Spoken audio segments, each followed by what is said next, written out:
Ya, oke teman-teman. Hari ini khotbahnya akan dikemas dalam bentuk talk show. Jadi contoh Johan tidak sendirian, tapi akan bersama dengan contoh Yohana. Nah, Arlen boleh bantu untuk di set ya. Nah, teman-teman, tema kita hari ini adalah tentang cemburu, tanda tanya gitu. Nah, ngomong-ngomong soal cemburu, biasanya itu kalau kita dengar kata cemburu pasti kepikirannya itu tentang hal yang negatif gitu ya. Cemburu karena apa yang kita inginkan atau yang kita miliki dimiliki oleh orang lain atau dinikmati oleh orang lain mungkin kayak gitu ya. Nah, sebelum kita bahas lebih lanjut tentang cemburu ini, contoh mau tanya nih, teman-teman pernah nggak sih cemburu? Kalau contoh secara jujur pernah gitu ya, pernah ngalamin yang namanya cemburu. Nah pertanyaannya teman-teman pernah nggak ngalamin yang namanya cemburu? Kalau misalnya pernah, teman-teman boleh kasih respon, jawab di chat P. Tapi kalau nggak pernah boleh ketik G aja biar cepet gitu ya. Ya silakan dijawab. Pernah nggak sih kalian cemburu? Jangan malu-malu, nggak akan disalahkan gitu ya. Nggak akan dihukum atau gimana kalau ada yang menjawab pernah dan lain-lain. Oke, thank you untuk responnya. Wah, dari yang masuk nih, semuanya jawabnya P ya? Tidak ada yang G ya? Oke, berarti kita sama. Karena contoh juga pernah gitu ya. Nah, kalau contoh Jahan sendiri pernah nggak contoh cemburu contoh? Iya, ya namanya pernah muda ya, pasti pernah juga cemburu. Iya. Oke, pernah juga. Kayaknya semua kita yang ada di Zoom ini pernah ya yang namanya ngalamin rasa cemburu. Nah, pertanyaan selanjutnya nih.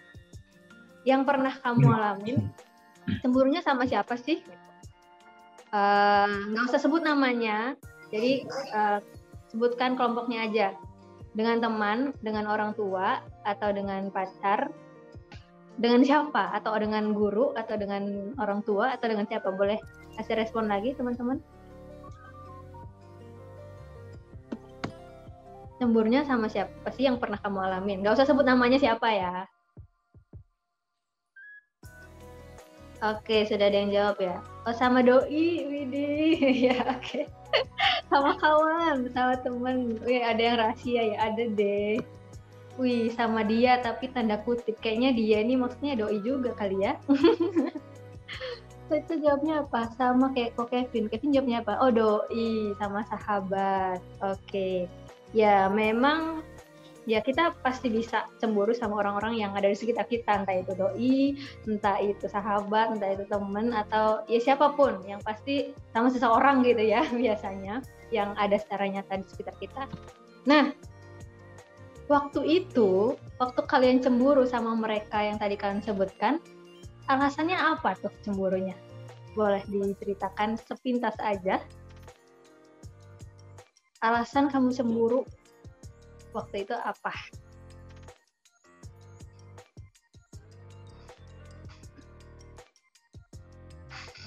Nah, belum ada yang jawab nih. Malu ya?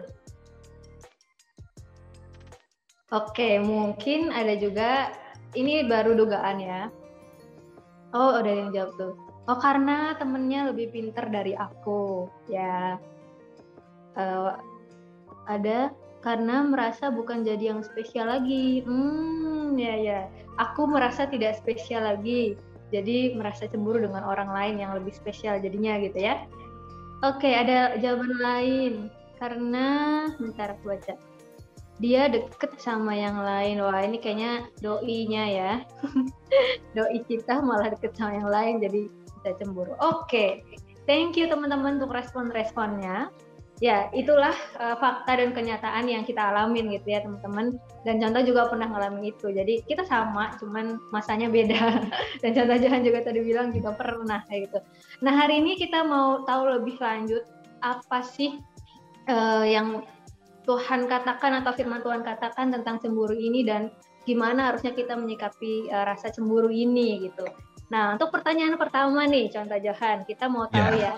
Kita akan masuk di dalam pertanyaan-pertanyaan yang akan dijawab oleh pembicara kita hari ini, contoh Johan. Pertanyaan pertama, contoh. Kita boleh cemburu nggak sih?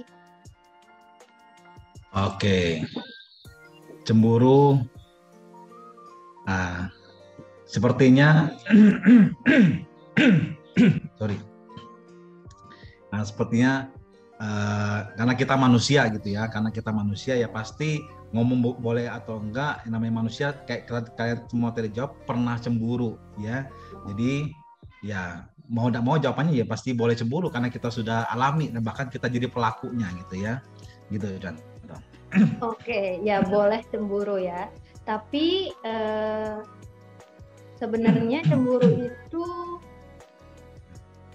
perlu atau enggak gitu? Bagus atau enggak gitu contoh? Oke.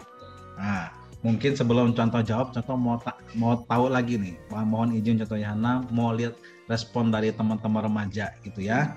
Jadi cemburu boleh atau tidak gitu ya. Nah, itu mungkin akan bisa kita simpulkan setelah disampaikan seluruh materi firman Tuhan hari ini. Nah, sebelum contoh lebih lanjut jawab pertanyaan contoh Yohana yang pertama ini, nah izinkan contoh bertanya sebentar juga ya, sebelum contoh jawab kepada teman-teman semua di sini. Menurut kalian guys, ya, cemburu itu perlu atau tidak? Nah, kalau perlu jawab P gitu ya di chat. Kalau nggak perlu jawab G. Nah, coba mau lihat. Menurut kalian, cemburu itu perlu atau enggak? Oke, silakan teman-teman menjawab di chat. Kalau perlu P, ya. Kalau nggak perlu G. Nah, ada yang masuk tuh contoh G, G. Rata-rata G. Ini kok kompak ini? G semua. Nggak perlu ya? Oh, perlu supaya kita ada target. Eugene ya. Ada yang G. Oh. Oke ya. Jadi sudah tahu jawaban beberapa perlu gitu ya. Ada yang bilang enggak. Terus kalau contoh mau tanya lagi, menurut kalian cemburu itu bagus atau tidak? Kalau bagus jawab B. Kalau enggak bagus jawab G. Menurut kalian cemburu itu bagus atau enggak? B atau G? Ya. Kalau bagus B. Kalau enggak G. Oh, karena biasanya kurang percaya. Ada lagi? 5 kali jawab betul purut dapat mangkok ini.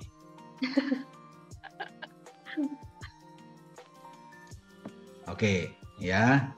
Rata-rata jawab enggak ya. Jadi enggak bagus cemburu ya. Rata-rata tadi contoh simpulkan ada yang perlu atau tidak? Enggak perlu. Bagus atau tidak? Enggak bagus. Rata-rata seperti itu. Nah, ya, jawaban itu pasti berdasarkan cemburu yang kita tahu lah, yang kita pahami secara umum ya. Apa sih yang kita tahu tentang cemburu? Ya pasti kita taunya cemburu itu kalau orang bilang katanya tanda sayang ya. Kalau tidak sayang maka tidak mungkin cemburu. Jadi cemburu itu perlu dan bagus ya. Kalau dalam konteks ini ya, cerita tentang kasih gitu ya, tentang cerita percintaan. Jadi kalau cemburu itu bagus, berarti dia sayang. Kalau nggak sayang berarti dia nggak mungkin cemburu. Tapi jangan buru-buru kita simpulkan. Nah, coba kalian dengar ini ya. Nah, cemburu itu akan dirasakan oleh orang yang menyukai seseorang. Biasanya ya, cemburu akan dirasakan oleh orang yang, ini pemahaman secara umum. Cemburu akan dirasakan oleh orang yang menyukai seseorang, lalu ia akan tidak damai atau ia tidak sukacita kalau orang yang disukainya itu bersama orang lain atau didekati orang lain atau lebih dekat sama orang lain. Ya, dia mau bahwa orang yang disukainya itu hanya boleh dekat sama dia dan hanya boleh bersama dia, jangan bersama orang lain. Gitu ya, itu cemburu yang pemahaman umum. Dan cemburu ini kalau sudah tingkatnya lebih ekstrim lagi, ya lebih akut lagi, maka dia akan jadi posesif. Apa itu posesif? Kalau sudah posesif, dia itu akan mengekang orang yang dia sukai supaya hanya jadi miliknya. Ya, you are mine, gitu ya. Jadi hanya jadi miliknya. Dan biasanya tindakan ini akhirnya akan merugikan pihak yang dicemburuin. Karena dia akan merasa tidak bebas lagi, dia merasa dibatasi, dia merasa selalu diawasi kemana-mana kayak ada CCTV di sekeliling badannya gitu ya. Lalu dan akhirnya dia tidak bisa jadi diri sendiri. Ini salah, ini nggak boleh, itu nggak boleh, mesti izin dulu dan segala macam. Kemudian yang ada tiap hari nanti adalah keributan demi keributan. Kenapa sih kamu nggak bisa ngertiin aku, gitu ya? kenapa sih kamu nggak percaya sama aku? Nah, yang ada nanti hanya tuntutan demi tuntutan. Kalau sudah begini, apakah masih kita setuju bahwa cemburu itu perlu dan bagus? Karena tadi bilangnya kan pemahaman umum cemburu itu bagus, itu namanya tanda sayang. Kalau nggak sayang nggak mungkin cemburu. Tapi kalau sudah jadi begini, masih kita bisa ngomong cemburu itu perlu dan bagus, ya? Oh, mungkin ada yang bilang tetap perlu dong, contoh ya asal cemburunya cemburu yang sehat, gitu kali ya, contohnya. Nah, mungkin ada yang bilang oh perlu, nah cemburunya mesti cemburu yang sehat kali ya. Oke, jadi ternyata cemburu itu tetap perlu karena ada cemburu yang sehat. Nah, maksudnya itu gimana contoh cemburu yang sehat itu gimana? Nah, oke, ya.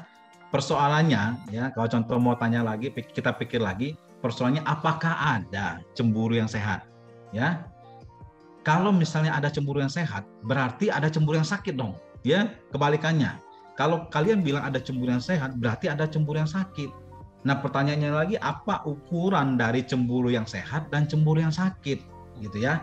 Nah, untuk itu kita langsung lihat saja ya apa kata Alkitab tentang cemburu, gitu ya. Nah, di dalam Alkitab ini kita bisa menemukan namanya ada cemburu duniawi, ada cemburu ilahi, contoh. Nah, wah, menarik ya. Ternyata di dalam Alkitab ada cemburu ilahi dan ada juga cemburu duniawi gitu. Nah, ya. maksudnya gimana tuh contoh? Oke, ya jadi begini. Nah, contoh mulai dari yang pertama, yaitu cemburu duniawi. Nah, cemburu duniawi ini adalah mungkin seperti yang tadi kita jawab, yang kita pahami, gitu ya. Itu adalah cemburu duniawi, yaitu cemburu yang berpusat pada diri atau ego manusia. Cemburu ini beda tipis dengan iri atau envy. Kayaknya pernah dibahas ya di koran beberapa waktu lalu, envy, kalau nggak salah dibahas oleh Contoh Regina waktu itu ya. Nah, jadi cemburu itu beda tipis dengan iri karena dia berpusat pada diri atau ego si manusianya. Apabila didiamkan, maka dia akan merugikan baik itu si pencemburu itu sendiri maupun pihak yang dicemburui. Nah, ini jadi cemburu duniawi ini mirip dengan pemahaman cemburu yang secara umum kita ketahui seperti di awal tadi kita ngomong, ya. Dan di Alkitab biasanya kalau menyebut istilah cemburu dalam konteks manusia, jadi cemburu yang berhubungan dengan manusia atau cemburu yang dilakukan oleh manusia, maka tujuan penggunaan kata cemburu itu yang dipakai di Alkitab yang berkaitan dengan manusia, biasanya tujuan penggunaannya untuk menjelaskan tentang iri. Biasanya begitu. Gitu contoh ya. Jadi kalau cemburu yang duniawi itu cemburu yang berpusat pada ego, ada iri tadi. Nah, pertanyaan selanjutnya, ada nggak sih contoh di Alkitab orang yang kayak gini? Ada, ya.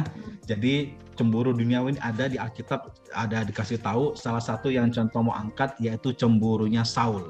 Ya, cemburunya Raja Saul. Kita tahu ya. Nah, ini cemburu Saul ini adalah bisa dikatakan cemburu yang spektakuler. Kenapa spektakuler? Karena banyak catatannya itu di dalam Alkitab. Dampak daripada cemburu Saul itu catatannya berpasal-pasal di dalam Alkitab. Khususnya catatan bagaimana usaha Saul itu untuk menghabisi Daud karena cemburunya, gitu ya. Jadi itu dicatatkan berpasal-pasal di dalam Alkitab. Maka itu contoh bilang ini cemburu yang spektakuler, cemburunya seorang raja. Ya, kapan Saul mulai cemburu? Kalau ditanya ya, kapan Saul mulai cemburu? Contoh kasih tahu pada waktu itu Saul dan Daud itu mereka sama-sama dipakai Tuhan untuk berperang bagi nama Tuhan. Tetapi memang Daud ini dia memang lebih jago di medan perang ya karena memang jadi tolong disertai oleh Tuhan. Lalu dalam 1 Samuel 18, nanti kalian bisa baca di rumah 1 Samuel 18 dicatatkan. Suatu kali ketika pulang dari peperangan, si Daud pulang dari peperangan, dia itu disambut ya oleh banyak rakyat Israel. Ketika masuki gerbang itu dia disambut oleh orang Israel dan mereka tuh mengatakan begini, nyanyian mereka. Mungkin ini nyanyian ini diulang-ulang ya. Ya kayak dulu kan misalnya hidup raja, hidup raja. Nah, ini dia bilang begini dan ini diulang-ulang. Apa yang dikatakan oleh rakyat? Dia nyanyikan begini, Saul mengalahkan beribu-ribu, tetapi Daud berlaksa-laksa. Ya, jadi ada yang bilang laksa itu adalah satu laksa itu 10.000, ada yang bilang begitu. Jadi kalau Saul beribu-ribu, maka Daud ini berpuluh-puluh ribu, gitu ya. Nah, jadi sejak hari itu Saul itu dia cemburu kepada Daud. Sejak hari itu, lalu dia mulai mencari cara untuk mencelakakan Daud. Padahal Daud itu sedang membantu kerajaannya untuk menang perang, gitu contoh. Wah, padahal Daud, contoh bilang tadi ya, Daud itu sedang membantu kerajaannya Saul. Tapi kenapa kok Saul bisa tetap cemburu gitu? Nah, baik lagi tadi ya tentang cemburu duniawi yang berpusat pada diri gitu ya. Mengapa Saul bisa cemburu?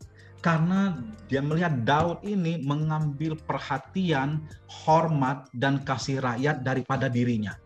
Dia melihat Daud ini kok lebih mengambil perhatian, hormat, dan kasih rakyat selama ini kepada dia, sekarang beralih kepada Daud. Buktinya Daud dipuji lebih hebat daripada Saul kan. Jadi Saul merasa bahwa rakyat itu harusnya hanya memberikan perhatian mereka, hormat mereka, dan kasih mereka hanya kepada dia. Kenapa? Karena dia raja. I am the king.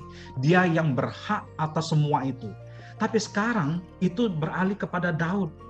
Kalau begini terus lama-lama, maka dia pikir aku bisa tersingkirkan. Dan di sini kita lihat egonya Saul terganggu, gitu ya. Dan gara-gara cemburu itu, egonya terganggu, gitu ya. Kita tahu kisah selanjutnya. Akhirnya Saul itu berusaha dia membunuh Daud. Dia cari kesalahan Daud, dia kejar Daud, tetapi kita tahu Daud selalu ditolong oleh Tuhan melalui anaknya Yonatan, anak Saul gitu ya. Dan banyak cara Tuhan tolong Daud. Nah, cemburu daripada Saul ini, contoh mau katakan adalah cemburu yang bersifat negatif. Inilah cemburu yang mendatangkan dosa, ya, cemburu duniawi. Cemburunya itu adalah untuk kepentingannya. Tetapi ini berbeda nanti dengan cemburu yang kedua yang akan kita pelajari bersama, yaitu cemburu ilahi, ya. Nah, cemburu ini ilahi inilah yang bisa disebut sebagai cemburu yang sehat. Ya, jadi dari sini kita juga nanti akan belajar mengenai bagaimana maksudnya Allah yang cemburu gitu ya. Karena tema kita hari ini kan mengenai cemburu. Gitu. Oke, ya. Jadi itu ya teman-teman, tadi contoh Johan udah jelasin cemburu duniawi itu yang seperti dialamin si Saul itu ketika fokusnya itu ke egonya dia. Dia kepingin tetap dihormati, tetap dihargai gitu ya sebagai raja, dan ketika dia ngelihat wah ini kayaknya ada Daud yang bisa menggantikan posisi aku, dia jadi cemburu nih, dan cemburunya cemburu duniawi. Salahnya itu gitu ya contoh. Ya. Nah tadi contoh ada sebutkan soal cemburu ilahi. Nah dan tadi contoh juga kaitkan dengan Allah yang cemburu gitu ya. Itu maksudnya gimana contoh? Kok Allah cemburu? Ya, oke, ya. Jadi karena memang tahun ini kan tema besar gereja kita mengenal Allah. Nah, hari ini kita diajak untuk mengenal Allah, salah satunya Allah yang cemburu. Ya, tadi contoh disebut istilah cemburu ilahi. Ya, secara sederhana pemahaman cemburu ilahi artinya cemburu Allah surga. Oh, ada ya, cemburu Allah surga gitu ya. Bukan hanya ada makanan ala Prancis, ala apa gitu ya. Ada cemburu Allah surga. Itu pemahaman sederhana cemburu ilahi. Nah, ini adalah cemburunya Tuhan. Gitu ya. Nah, yuk kita mau baca sama-sama dulu satu dasar firman Tuhan di Keluaran 20 ayat 1 sampai 6 ya. Keluaran 20 ayat 1 sampai 6, contoh akan bacakan untuk kita semua, teman-teman bisa menyimak gitu ya. Pasti semua sudah familiar dengan ayat ini. Keluaran 20 ayat 1 sampai 6, LAI berikan judul perikopnya ke-10 firman. Ya, demikian firman Tuhan. Lalu Allah mengucapkan segala firman ini. Akulah Tuhan Allahmu yang membawa engkau keluar dari tanah Mesir dan tempat perbudakan. Jangan ada padamu Allah lain di hadapanku. Ayat 4, jangan membuat bagimu patung yang menyerupai apapun yang ada di langit di atas, atau yang ada di bumi di bawah, atau yang ada di dalam air di bawah bumi. Ayat 5, jangan sujud menyembah kepadanya atau beribadah kepadanya, sebab aku Tuhan Allahmu adalah Allah yang cemburu. Tuhan ngaku nih, aku adalah Allah yang cemburu, yang membalaskan kesalahan bapa kepada anak-anaknya, kepada keturunan yang ketiga dan keempat dari orang-orang yang membenci aku. Tetapi ayat 6, aku menunjukkan kasih setia kepada beribu-ribu orang, yaitu mereka yang mengasihi aku dan yang berpegang pada perintah-perintahku. Ya, jadi perhatikan, kita tahu ini adalah konteksnya momen ketika Tuhan memberikan 10 hukum Taurat kepada bangsa Israel melalui Musa di Gunung Sinai. Ya, sekilas flashback, tujuan 10 hukum ini adalah supaya bangsa Israel hidup berbeda dengan bangsa-bangsa lain. Jadi kalian ingat, 10 hukum Taurat diberikan bukan untuk membatasi atau menghina bangsa Israel, supaya mereka tidak bebas, bukan. Tapi tujuan 10 hukum ini supaya bangsa Israel hidup berbeda dengan bangsa-bangsa lain. Ya, dulu itu zamannya barbar sekali gitu ya. Ketika bunuh itu bisa sadis gitu ya, maka ada istilah barbar hari ini gitu ya. Jadi diberikan 10 hukum ini supaya mereka hidup berbeda dengan bangsa lain. Dan supaya bangsa Israel bisa memuliakan, meninggikan, dan mengagungkan nama Tuhan di muka bumi. Nah, sebelum memberikan 10 hukum, kalau kita perhatikan, Tuhan selalu mengatakan, akulah Tuhan Allahmu. Ya, akulah Tuhan Allahmu, I am your God. yang membawa engkau keluar dari tanah Mesir, dari tempat perbudakan. Tuhan berulang-ulang tulis ini gitu ya, sampai ke zaman para nabi-nabi. Nah, seringkali kita hanya lewat saja ketika baca atau dengar kalimat ini. Padahal kalimat ini penting sekali. Ada makna yang penting di balik kalimat akulah Tuhan Allahmu. Ya, jadi akulah Tuhan Allahmu itu berarti bahwa Allah itu dia telah menyatakan bahwa ia mau menjadi Allahnya bangsa Israel. Dia yang berinisiatif untuk memilih, menyelamatkan, dan membentuk atau memelihara bangsa Israel supaya menjadi bangsa yang hebat. Dengan kata lain, ini berarti Allah menyerahkan dirinya atau dia mendedikasikan dirinya khusus kepada bangsa Israel, tidak kepada bangsa lain. Ya, wow, jadi ini luar biasa. Kalian bayangkan Tuhan semesta alam ya, yang mempunyai seluruh jagat raya ini, gitu ya, yang menciptakan segalanya, dia mau mengikatkan dirinya kepada suatu bangsa. Jadi betapa beruntungnya bangsa itu, gitu ya, mau diajak dipilih sebagai bangsa kesayangan daripada pencipta alam semesta. Jadi Allah itu siap untuk memberikan apa saja yang dibutuhkan oleh bangsa Israel. Dia berikan berkat, perlindungan, kuasa, kekuatan, hikmat, pimpinan. Tuhan siap berikan. Dan sebagaimana kita sudah sering dengar kisah bangsa Israel selanjutnya, setelah peristiwa 10 hukum Taurat ini, bahwa memang Tuhan berikan segalanya kepada mereka. Ketika mereka berseru karena diperbudak, Tuhan bebaskan mereka. Ketika mereka mengembara di padang gurun, mereka mengeluh kepanasan, diberi tiang awan untuk menaungi. Ketika malam hari mereka kedinginan di padang gurun, Tuhan beri tiang api untuk menghangatkan. Ketika mereka haus ngeluh sama Musa, Tuhan kasih air keluar dari batu. Ketika lapar, mereka diberi manna atau burung yang jatuh langsung dari langit. Ketika mereka minta raja, walaupun ini sebenarnya kurang ajar, berarti nggak percaya sama Tuhan, mereka minta raja, mereka dikasih raja oleh Tuhan, gitu ya. Dan ketika mereka minta menang perang, Tuhan kasih kemenangan dan lain-lain banyak sekali. Tujuannya cuma satu, supaya mereka yang Tuhan kasihi ini jangan sampai binasa, tetapi hidup damai, sejahtera, dan sukacita dalam perlindungan Tuhan. Tuhan mau bangsa dia pilih ini hidup damai, karena mereka itu punya Tuhan yang luar biasa. Dan akhirnya mereka tuh harus hidup seturut firman Tuhan, gitu ya, supaya jangan sampai kena hukuman Tuhan, gitu ya. Kita ingat Tuhan selain dia maha kasih, Tuhan juga maha adil dan maha kudus. Dia tidak bisa mentolerir dosa. Jadi kalau dia sayang umat ini, dia tahu umat ini lakukan hal dosa, Tuhan yang pertama hukum mereka, gitu ya. Kalau mereka sampai melakukan dosa. Kenapa? Karena aku yang pilih, aku yang sayangi. Kalau aku tahu kalau sesuatu yang jahat, pasti aku akan hukum supaya kau balik lagi kepada aku, gitu ya. Nah, supaya mereka hidup baik-baik saja, maka Tuhan berikan aturan supaya hidup mereka itu terjaga. Jadi terbitlah 10 hukum Taurat. Tujuannya apa? Supaya hidup mereka hidup dengan benar, gitu ya. Hidup mereka dengan Tuhan itu benar, dan hidup mereka dengan sesama juga benar. Itu tujuan 10 hukum Taurat, kalian ingat baik-baik. Dan di salah satu hukum itu, yaitu di hukum kedua berbunyi demikian. Jangan membuat bagimu patung yang menyerupai apapun yang ada di langit di atas, atau yang ada di bumi di bawah, atau yang ada di dalam air di bawah bumi, dan jangan sujud menyembah kepadanya atau beribadah kepadanya, sebab aku Tuhan Allahmu adalah Allah yang cemburu, yang membalaskan kesalahan bapa kepada anak-anaknya, kepada keturunan yang ketiga dan keempat dari orang-orang yang membenci aku. Keluaran 20 ayat 4-5. Nah, di sini Tuhan ulangi lagi dia. Ayat 2 sudah bilang, dia ulangi lagi di ayat yang kelima. Tuhan berkata, aku Tuhan Allahmu adalah Allah yang cemburu, gitu ya. Jadi Tuhan ini tidak menghendaki bangsa Israel ini untuk menyembah Allah asing, Allah lain. Kenapa? Karena mereka sudah punya Allah. Siapa Allahnya? Aku sendiri yang mau menjadi Allahmu, gitu ya. Mereka sudah punya Allah, bahkan ini Allah yang lebih baik daripada segala Allah, dan ini sudah terbukti. Maka itu kalau Israel masih mau menyembah Allah lain, ini sungguh kelewatan, ya. Ini sungguh kebangetan. Dan tentang hal ini, Yosua juga ketika di masa akhir hidupnya setelah bawa Israel masuk ke Kanaan, dia pernah ingatkan Israel di Yosua 24 ayat 19-20. Contoh bacakan supaya cepat.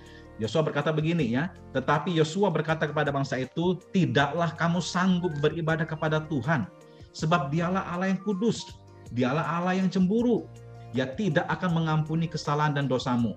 Apabila kamu meninggalkan Tuhan dan beribadah kepada Allah asing, maka ia akan berbalik daripadamu dan melakukan yang tidak baik kepada kamu serta membinasakan kamu. setelah ia melakukan yang baik kepada kamu dahulu. Jadi Yosua ingatkan, ya, kenapa tidak bisa beribadah sama Tuhan? Dia sudah banyak lakukan hal yang baik, ya. Kenapa kalian tidak bisa? Dan kalau kalian tidak bisa beribadah, dia adalah Allah yang cemburu dan dia tidak akan mengampuni kesalahan dan dosamu, gitu ya. Itu kata Yosua. Jadi intinya Allah itu sudah banyak berbuat baik kepada bangsa Israel. Dia mengatakan kamu itu miliknya, kata Yosua.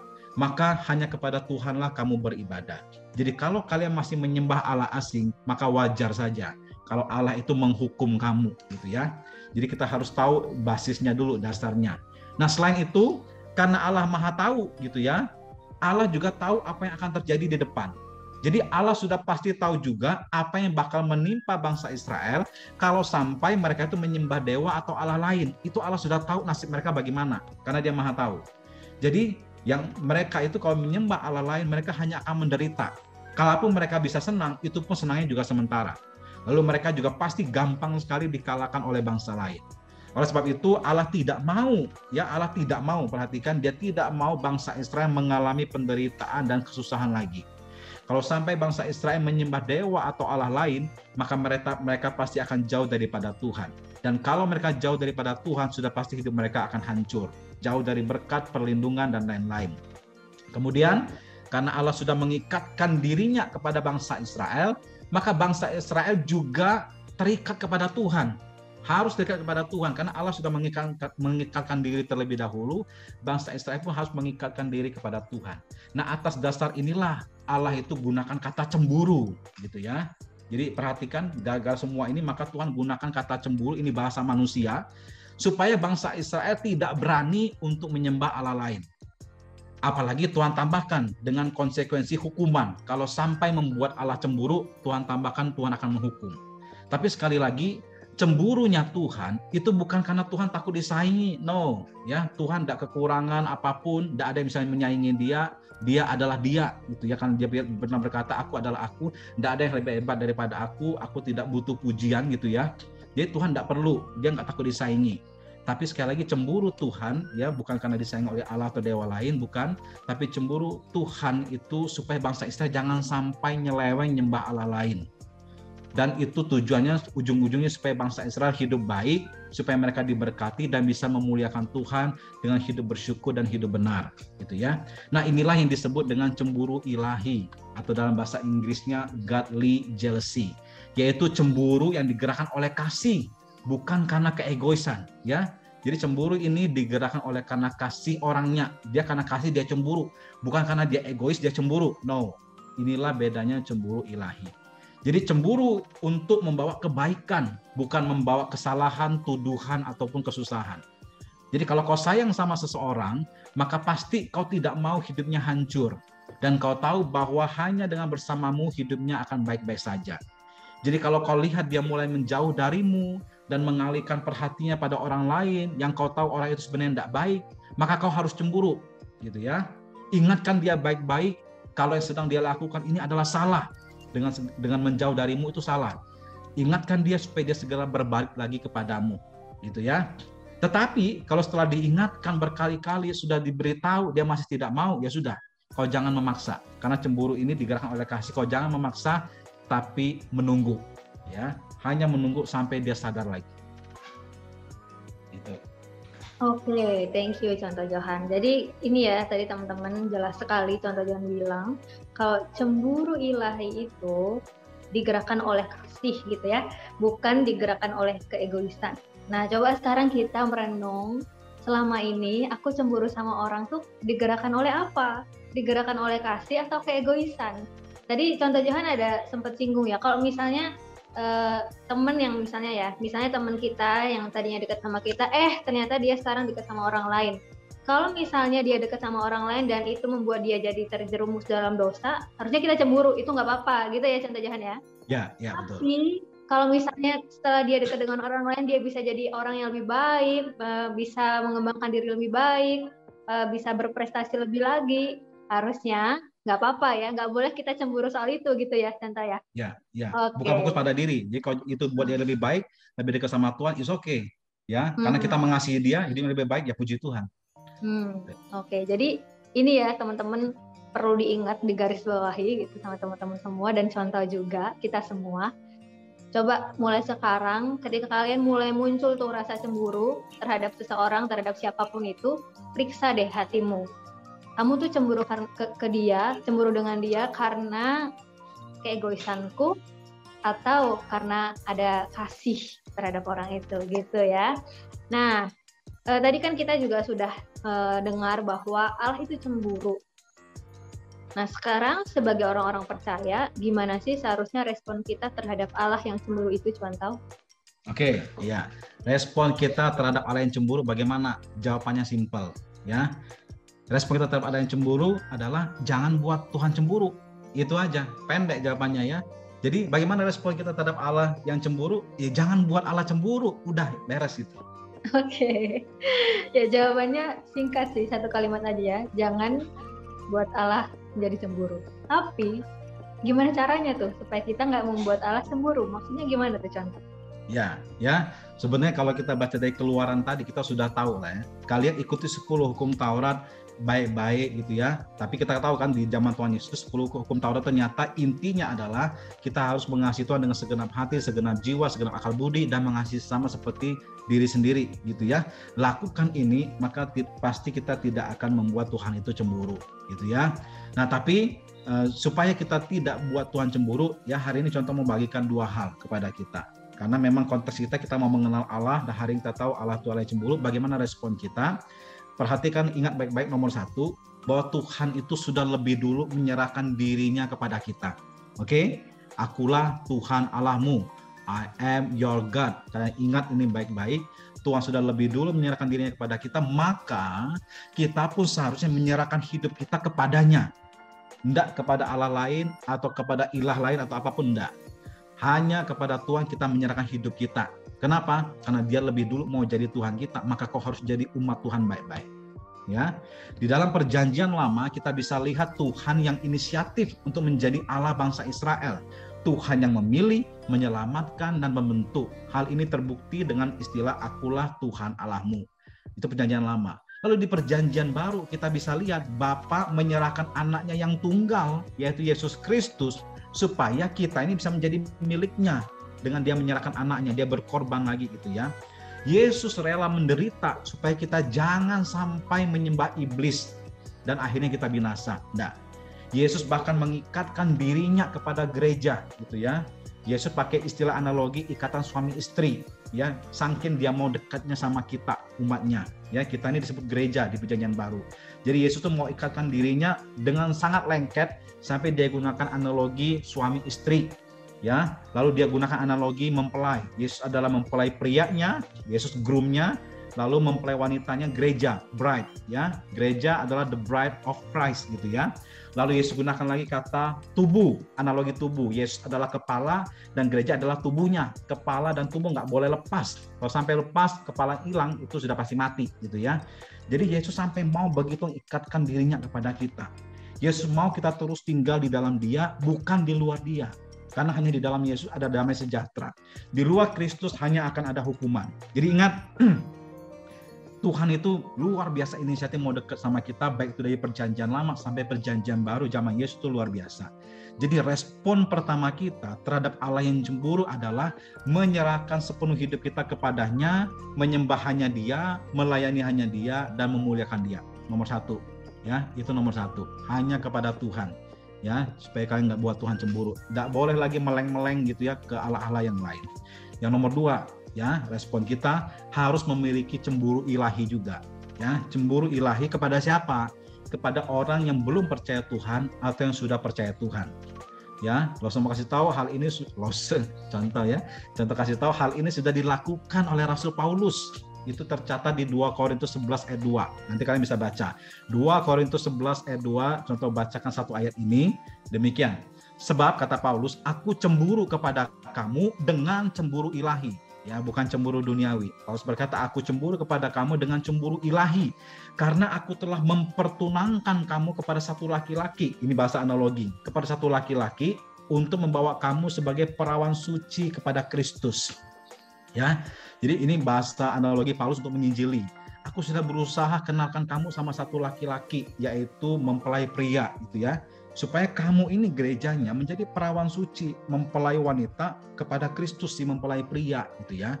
Jadi pada waktu Paulus bilang ini, konteksnya pada saat itu adalah jemaat Korintus ini sudah mengenal Kristus, sudah pernah diinjili oleh Paulus, mereka sudah diselamatkan. Tapi waktu itu ada banyak pengajaran lain di Korintus, sehingga jemaat Korintus ini mulai bimbang dan sepertinya mereka lebih suka atau condong kepada ajaran lain yang menyesatkan. Paulus tahu ajaran itu, rasul-rasul itu palsu dan itu menyesatkan. Paulus lihat fenomena ini, kejadian ini, dan ini membuat dia marah dan ia menasihati mereka, gitu ya. Oleh sebab itu Paulus mengatakan, aku cemburu, gitu ya, kepada kamu dengan cemburu ilahi, gitu ya. Maksudnya cemburu ini, mengapa kalian itu mau mengenal atau menuruti ajaran lain selain Injil Kristus, gitu ya? Mengapa kalian tuh lebih suka, lebih pilih sesuatu yang salah dan bisa mencelakakan daripada sesuatu yang sudah pasti benar dan menyelamatkan? Aku cemburu, gitu ya. Jadi cemburu Paulus bukan karena dia egois, no, ya. Dia cemburu karena kok orang ini lebih pilih yang susah, yang jelek, yang menyesatkan daripada pilih yang benar dan menyelamatkan. Kok mau kalian begitu, gitu ya. Jadi dia cemburu, harusnya kau tuh pilih yang benar, gitu ya. Harusnya kalian itu menjadi perawan suci. Artinya perawan suci itu masih murni karena itu yang layak untuk dibawa kepada Kristus, gitu ya. Jadi Rasul mau tanya, contoh mau tanya, adakah kita memiliki cemburu ilahi seperti ini, gitu ya? Kalau tidak ada, ya bagus, mungkin kan kita belum pernah mendengar. Tapi sekarang kalau sudah dengar, kau harus punya cemburu ilahi, ya. Kalau tidak bisa sampai level Paulus yang menerapkan cemburu ilahinya kepada semua orang, bisakah kita menerapkan cemburu ilahi ini kepada orang-orang di sekitar kita? Contoh, kalau kalian melihat papa atau mama kalian masih rajin menyembah berhala, gitu ya. Pokoknya kalau mereka nggak sembahyang tuh takut sekali, gitu ya. Dia begitu rajin menyembah berhala, kita harusnya cemburu, ya, tapi dengan cemburu ilahi. Mengapa? Ya, kita cemburu begini. Mengapa papa dan mama bukan menyembah Tuhan Yesus yang sudah mau menyerahkan dirinya untuk manusia, untuk menyelamatkan, untuk bawa mereka ke surga, gitu ya. Kita cemburu. Mengapa dia lebih pilih menyembah itu daripada Tuhan Yesus? Dengan begitu kita akan mulai mendoakan papa dan mama kita.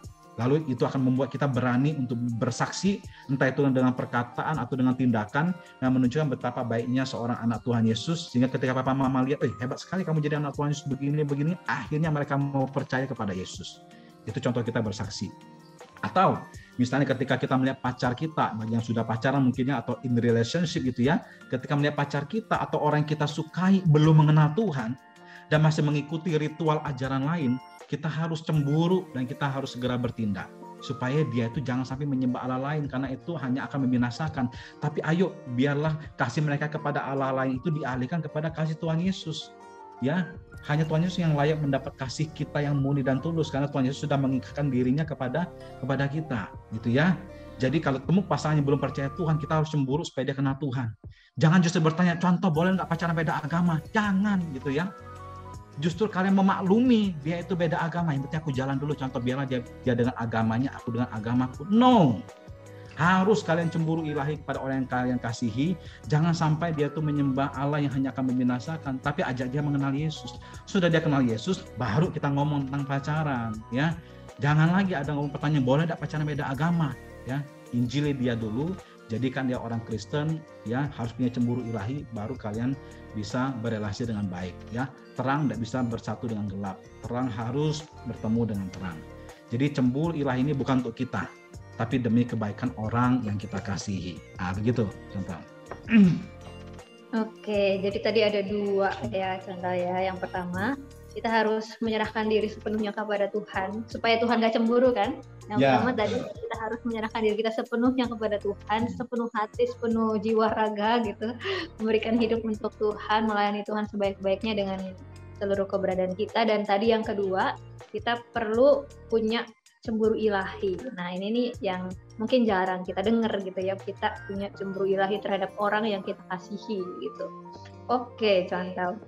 Nah, kita sudah membahas banyak hal hari ini. Saat ini saya memberikan kesempatan untuk contoh boleh menyimpulkan tentang pembahasan kita mengenai cemburu ini. Oke. Ya, jadi semoga teman-teman Korem bisa belajar satu hal kebenaran hari ini tentang Allah kita yang cemburu dan bagaimana respon kita. Ya, sebagai kesimpulan, contoh mau kasih tahu, kalau kalian mencari kata cemburu di Alkitab, khususnya di Perjanjian Lama, gitu ya. Kalau cemburu itu, di catatan di Alkitab, kalau cemburu itu dalam konteks manusia, yang dilakukan oleh pelakunya manusia, pasti cemburunya yang mendatangkan dosa. Biasanya berkaitan dengan iri dan ujung-ujungnya adalah egois. Tapi kalau cemburu itu dalam konteks Allah, ya cemburunya pelakunya adalah Allah, pasti cemburunya itu karena kesalahan bangsa Israel yang berpaling dari Allah atau mulai menyembah berhala, bersekutu dengan orang fasik, dan melakukan yang jahat di mata Tuhan. Maka digunakan Tuhan pakai kata Allah yang cemburu, supaya kau jangan lagi lakukan hal yang salah, gitu ya. Dan yang terjadi kemudian pasti kalau sudah begitu, Allah akan melakukan sesuatu supaya mereka bisa balik lagi dalam aturan yang sudah Tuhan tentukan. Dan ingat sekali lagi, apa tujuan aturan yang Tuhan berikan, gitu ya, kayak 10 hukum Taurat, itu tujuannya bukan untuk mengekang, membatasi, no, supaya mereka hidup aman, damai sejahtera, sukacita, dan bisa memuliakan Tuhan. Ya, jadi Tuhan mau mereka selalu dekat dengan Tuhan, karena memang Tuhan bisa menjaminkan damai sejahtera, sukacita, dan lain-lain, gitu ya. Jadi cemburunya Tuhan itu supaya selalu demi kebaikan bangsa Israel itu sendiri. Tuhan tidak cemburu untuk dirinya, tapi demi bangsa Israel. Karena kalau sampai bangsa Israel menyembah Allah lain, itu mereka akan hidupnya susah. Jadi Tuhan bilang, aku cemburu, nggak boleh, harus ke sini. Tujuannya bukan membatasi, tapi supaya mereka selalu aman dalam lindungan Tuhan. Tuhan tidak mau bangsa Israel yang dia kasih hancur hidupnya sehingga akhirnya binasa. Maka itu dia mau supaya bangsa Israel selalu dekat kepadanya dan hidup melakukan kehendaknya. Dan untuk itulah Tuhan gunakan kata cemburu. Ya, sebenarnya cemburu ini adalah suatu istilah yang sebetulnya tidak bisa menjelaskan secara sempurna maksud Tuhan. Cemburu kita tahu itu pasti konotasi negatif. Tapi Tuhan pakai kata cemburu ini untuk menjelaskan maksud Tuhan. Walaupun katanya tidak bisa mewakili maksud Tuhan secara penuh. Karena ini Tuhan tuh luar biasa gitu ya. Jadi tapi Tuhan pakai kata ini supaya manusia bisa mengerti apa yang Tuhan maksud. Ya, jadi inilah bahasa manusia yang terbatas yang digunakan untuk memberi istilah akan maksud dan kehendak Tuhan yang sebetulnya tidak bisa dijelaskan dengan kata-kata atau dengan satu istilah, gitu ya. Tapi tetap digunakan kata cemburu supaya bangsa Israel tahu Allah itu Allah yang cemburu, jangan menyembah Allah lain. Hanya di dalam Tuhanlah mereka dapat keselamatan, damai sejahtera. Gitu ya. Jadi supaya kita tahu makna cemburu ini di dalam Alkitab, teman-teman bisa belajar dan bagaimana kita meresponi. Gitu contoh. Oke, thank you contoh Johan. Jadi teman-teman, kalau kalian baca kata Allah cemburu, jangan curiga gitu ya. Jangan curiga Allah itu konotasinya negatif, karena bukan itu maksud Tuhan kayak gitu. Nah, kalau balik lagi nih ke pertanyaan pertama tadi, jadi kita boleh cemburu nggak, contoh? Ya, nah jadi contoh sudah bilang tadi kan, untuk jawab pertanyaan ini harus dulu dengarkan semua materi hari ini, gitu ya. Jadi kalau sudah kita dengar, kalau ditanya cemburu itu boleh nggak sih? Boleh cemburu. Ya, karena Tuhan pun cemburu, gitu ya. Nah, gitu. Oke, jadi boleh cemburu ya, tapi dengan cemburu ilahi tadi ya istilahnya ya, bukan cemburu duniawi ya. Oke. Ya, thank you contoh Johan. Kiranya teman-teman juga mendapat banyak berkat dari apa yang sudah disampaikan hari ini. Kami minta dengan kasih contoh Johan bisa menutup pemberitaan firman Tuhan ini di dalam doa. Oke, ya, thank you. Jadi sekali lagi, cemburu itu boleh karena Tuhan juga cemburu, tapi ingat batasan cemburunya, gitu ya. Sebenarnya bukan batasan, tapi jenis cemburunya, gitu ya. Cemburu boleh, tapi jenis cemburunya adalah cemburu ilahi yang tadi sudah contoh Yohana tekankan. Semoga tema hari ini menolong teman-teman semua untuk mengenal Tuhan lebih lagi, dan salah satu yang hari kita pelajari adalah Tuhan yang cemburu. Ya, yuk sama-sama kita berdoa. Bapa kami dalam surga, kami bersyukur kepada Tuhan kalau hari ini kami boleh belajar lagi satu pengenalan tentang Tuhan, bahwa Tuhan adalah Allah yang cemburu. Tapi kami lebih tahu hari ini bahwa Allah yang cemburu itu adalah menunjukkan betapa Tuhan mengasihi bangsa Israel. Tuhan mau menjadi Tuhan bangsa Israel dan mau melindungi mereka. Tuhan tidak mau mereka sampai ke jalan yang salah, menyembah ilah lain yang ujungnya membinasakan, tetapi biarlah mereka hanya tetap menyembah Tuhan, karena disitulah mereka aman terlindungi dalam kuasa Tuhan. Maka itu supaya ingatkan bangsa Israel, jangan sampai mereka berpindah kepada Allah lain. Tuhan menggunakan kata aku cemburu. Tapi kami tahu hari ini maksudnya adalah semuanya demi kebaikan bangsa Israel. Kami percaya sampai hari ini pun Tuhan Engkau Allah yang tidak berubah. Tuhan masih menjadi Allah yang cemburu kepada setiap kami orang-orang yang sudah Tuhan selamatkan. Tuhan tidak mau kami sampai berpaling daripada Tuhan. Kami lebih banyak memperhatikan ilah-ilah lain yang mungkin kalau hari ini kami tidak menyembah patung, tapi mungkin kami lebih banyak habiskan waktu dengan hobi kami, dengan apapun yang tanpa sadar kami menjadikan Allah yang kami sembah lebih daripada Tuhan. Ampuni kami Tuhan kalau kami melakukan itu selama ini. Biarlah kami tetap menjadi Tuhan yang utama dalam hidup kami. Seluruh kasih perhatian kami serahkan kepada Tuhan, karena memang Kau yang layak menerimanya. Karena sudah banyak kebaikan yang Tuhan lakukan kepada kami. Jadi kami tetap akan menyerahkan diri kami kepada Tuhan, dan biarlah kami juga boleh belajar memiliki cemburu ilahi seperti Tuhan yang bisa kami terapkan kepada orang-orang di sekitar kami, supaya mereka pun akhirnya bisa mengenal Tuhan seperti apa yang dilakukan oleh Rasul Paulus. Inilah doa kami. Terima kasih Tuhan untuk waktu yang kami pelajari ini. Ini adalah suatu yang berharga yang kami pelajari tidak akan pernah diambil daripada kami. Dalam nama Tuhan kami Yesus Kristus kami berdoa, kami memohon dan kami bersyukur. Haleluya. Amin.